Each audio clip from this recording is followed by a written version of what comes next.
High বলে দাও। কি করতেছো তোমরা? হ্যাঁ, মানে বিকালবেলা বাতাস খাচ্ছ তাই তো? আর এটা কিসের গাড়ি?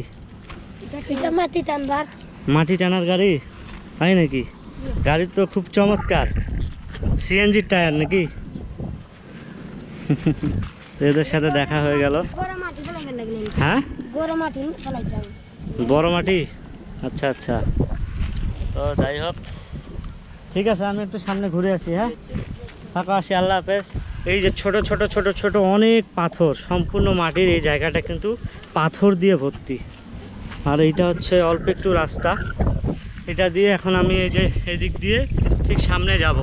রাস্তাও কিন্তু একটু ভয়ঙ্কর টাইপের, আর সম্পূর্ণ জায়গাটাই কিন্তু পাথর দিয়ে ভর্তি। এই আশপাশে যা আছে পাথর আর হচ্ছে লাল মাটি।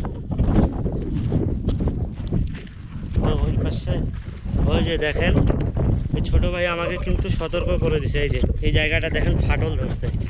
তো আমি কিন্তু না জেনে কিন্তু ওই দিক দিয়ে যাইতাম। তো ওদেরকে বললাম যে আমাকে একটু হেল্প করো, কোথায় কি দেখা যায়। তো আপনারা কিন্তু এই জায়গায় আসলে একটু সতর্ক হবেন অবশ্যই। কি চমৎকার সুন্দর জায়গা, হ্যাঁ, খুবই সুন্দর। ওই পাশে দেখা যাচ্ছে পাহাড়, এই পাশে আমার দেশে এই যে পাথর খোঁড়ার পর এত সুন্দর একটা জায়গা তৈরি হয়েছে, মানে অকল্পনীয়। আর এখানে কিন্তু এই যে নীল পানি দেখা যায়, এটা আমি বলতে ভুলে গেছিলাম, নীল পানি কিন্তু এখান থেকে দেখা যায়। অস্থির অস্থির।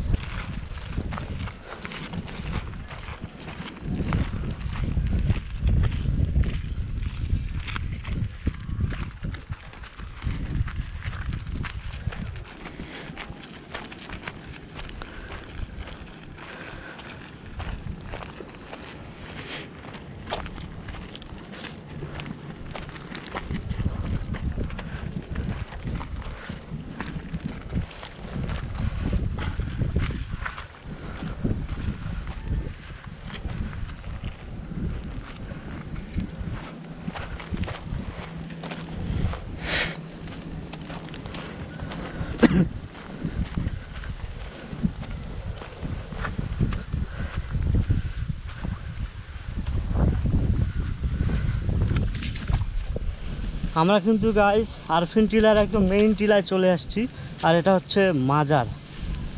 তো মাজারের এখান থেকে কিন্তু সম্পূর্ণ ভিউটা আরো সুন্দর দেখা যায়।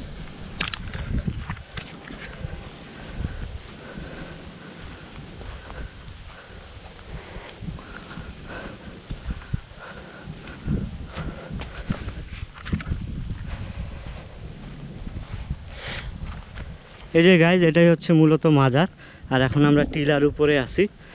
আর এই জায়গার পরিবেশটা কিন্তু খুবই চমৎকার, চারিদিকে আপনারা লাল মাটি পাথর এইসব দেখতে পাবেন, আর এই জায়গায় আসলে কিন্তু সবুজ দেখতে পারবেন।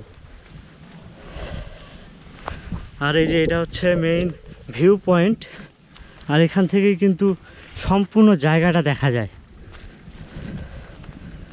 ওয়াও, মাশাল্লাহ মাশাল্লাহ, দেখেন কি সুন্দর দেখতে। আর এখানে একটা অনেক পুরাতন বট গাছ।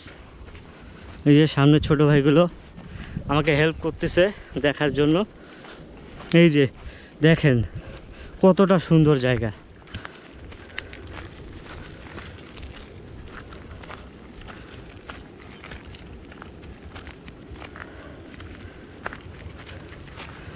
এই যে গাইস ভিউ দেখেন, ভিউ মানে আমি গাইস এই জায়গার ভিউ দেখে ভাষা হারাই ফেলতেছি, এতটাই সুন্দর লাগতেছে। আমি আমার নিজের দুই চোখ দিয়ে দেখতেছি, চারিদিকে শুধু লাল আর লাল পাহাড়ের মতো। তো খুবই চমৎকার। আর অনেক উঁচুতে এখন উঠে আসি, মানে আসি এখন টিলার উপরে।